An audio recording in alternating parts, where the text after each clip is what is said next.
Assalamualaikum warahmatullahi wabarakatuh. Selamat siang, salam sejahtera kita semua. Perkenalkan, saya Muhammad Rashid Ridho, biasa dipanggil Rashid, dari mata kuliah arsitektur informasi. Pada pertemuan ini akan membahas dan berdiskusi terkait dasar-dasar arsitektur informasi. Adapun capaian pembelajaran yang akan dituju adalah mahasiswa mampu memahami dasar-dasar arsitektur informasi. Materi ini akan disampaikan dalam 100 menit ke depan, dan salah satu bentuk asesmennya adalah yaitu rubrik. Baik, berikutnya adalah bahan kajian dalam materi hari ini adalah yang pertama adalah pengertian arsitektur informasi yang biasa disebut dengan AI. Berikut adalah ada fokus dan tujuan AI, ada fungsi AI, ada syarat untuk mengerjakan AI, ada isi dari AI, berikutnya ada komponen utama AI, berikutnya ada organisasi informasi, ada pelabelan informasi atau tagging information, berikutnya ada sistem navigasi, ada sistem pencarian, dan terakhir adalah ketergantungan alami. Baik, berikutnya mahasiswa bisa melihat materi yang akan disampaikan oleh PowerPoint. Sekian dan terima kasih. Selamat mengikuti perkuliahan ini. Terima kasih. Assalamualaikum warahmatullahi wabarakatuh.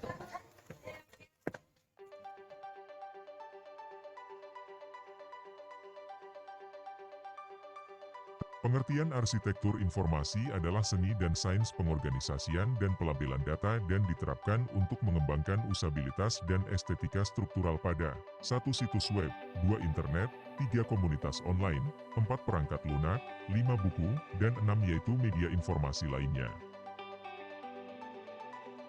Arsitektur informasi merupakan suatu disiplin ilmu dan komunitas praktisi yang sedang berkembang berfokus pada penyatuan prinsip-prinsip desain dan arsitektur, terutama terhadap lanskap digital.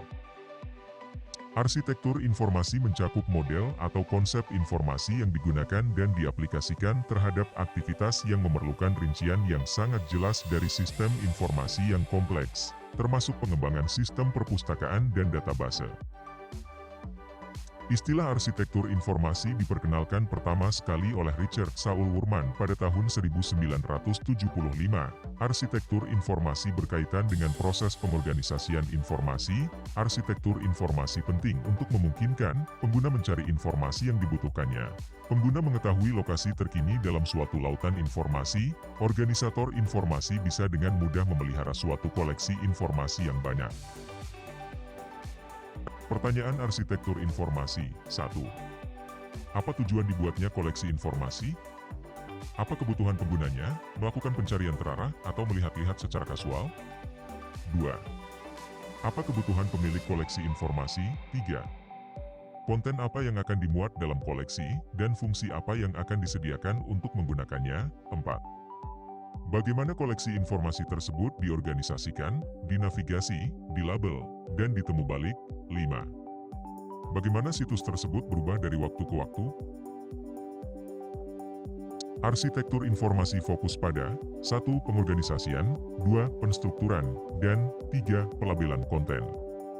Dengan cara yang efektif dan berkelanjutan, dengan tujuan untuk membantu para pengguna mendapatkan informasi dan menyelesaikan tugas mereka. Fungsi arsitektur informasi adalah 1. Memudahkan para pencari informasi untuk memperoleh informasi yang dibutuhkan dengan cepat. 2. Membuat pengalaman menggunakan situs web lebih koheren, intuitif, dan memuaskan. 3. Membantu untuk memastikan bahwa semua tahap pengembangan situs web Anda berjalan lancar dan efisien. 4. Mencegah perubahan yang memakan waktu dan biaya, baik perubahan desain visual dan pemrograman. 5.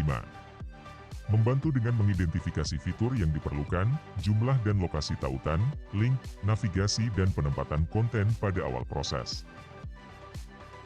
Tujuan arsitektur informasi adalah membantu pengguna memahami di mana mereka sedang berada, apa yang mereka temukan, apa yang ada di sekitarnya, apa yang mereka harapkan.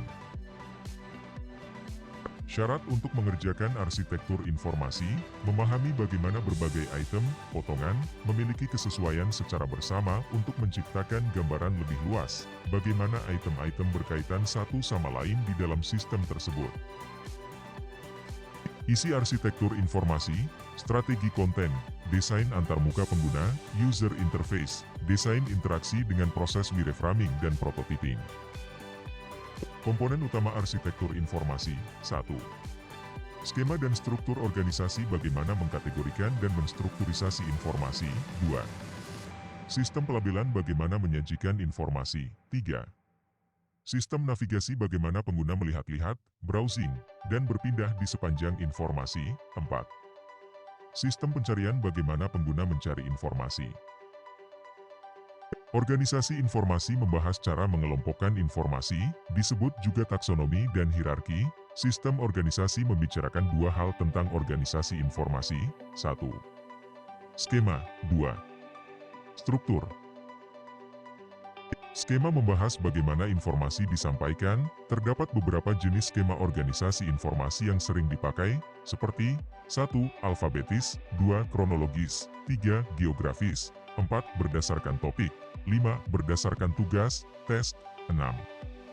Berdasarkan audiens, 7. Metafora, 8. Gabungan beberapa skema. Organisasi informasi membahas cara mengelompokkan informasi, disebut juga taksonomi dan hierarki. Sistem organisasi membicarakan dua hal, skema dan struktur organisasi informasi. Skema membahas bagaimana informasi disampaikan. Terdapat beberapa jenis skema organisasi informasi yang sering dipakai, seperti alfabetis, kronologis, geografis, berdasarkan topik, berdasarkan pekerjaan, tes, berdasarkan audiens, metafora, atau gabungannya. Struktur membahas taksonomi informasi. Pendekatan yang digunakan bisa bermacam-macam, seperti 1. Hierarki, top-down approach, 2. Model basis data, bottom-up approach, 3. Hypertext, 4. Dan lain-lain. Yang terpenting adalah bagaimana membuat skema dan struktur saling mendukung dan terintegrasi dengan baik. Pelabelan informasi, sistem pelabelan, labeling, adalah cara bagaimana suatu istilah yang digunakan bisa dengan tepat mewakili suatu atau sekelompok informasi, konsep, how to represent information. Biasanya terdapat 4 jenis label. 1. Tautan kontekstual, contextual links, yaitu hyperlink ke informasi lain yang terdapat di halaman lain. 2. Tajuk, headings, yaitu label yang secara tepat dan sederhana mampu mendeskripsikan konten yang mengikutinya. 3. Pilihan sistem navigasi yaitu label yang merepresentasikan pilihan-pilihan pada sistem navigasi. 4. Istilah-istilah pengindeksan, index terms, yaitu kata kunci dan tajuk subjek, subject headings. Sistem navigasi membahas bagaimana memandu pengguna web berpindah-pindah dari informasi yang satu ke yang lain tanpa kehilangan orientasi. Jenis sistem navigasi yang paling umum adalah 1. Navigasi global, 2. Navigasi lokal, 3. Navigasi kontekstual. Sistem navigasi lainnya adalah 1. Peta situs, sitemaps, 2. Indeks situs, site indices, 3. Daftar isi, table of contents, dan 4. Panduan, guides, wizards. Dengan makin berkembangnya kebutuhan pengguna web, maka mulai muncul pendekatan baru dalam navigasi, seperti personalisasi, kustomisasi, visualisasi, navigasi sosial.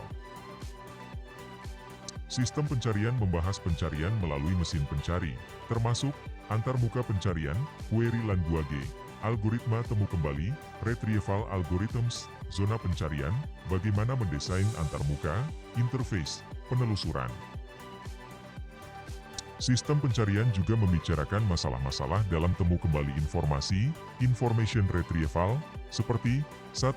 Relevansi dokumen yang ditemukan, dan presisi, ketepatan dokumen yang ditemukan. 2. Perankingan hasil pencarian, ranking. Ketergantungan alami, konteks, tujuan bisnis, pendanaan, politik, budaya, teknologi, sumber daya, dan kendala-kendala, konten, sasaran konten, jenis dokumen dan data, volume, struktur existing, tata kelola, dan kepemilikan, pengguna, audiens, tugas-tugas, kebutuhan-kebutuhan, perilaku pencarian informasi, information seeking behavior, dan pengalaman.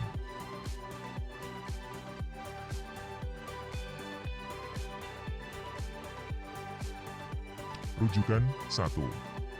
The Elements of User Experience, User-Centered Design for the Web and Beyond by Jesse James Garrett.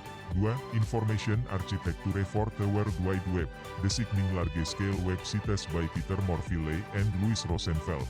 3. Information Architecture Site Exit Disclaimer, Web Style Guide. Terima kasih.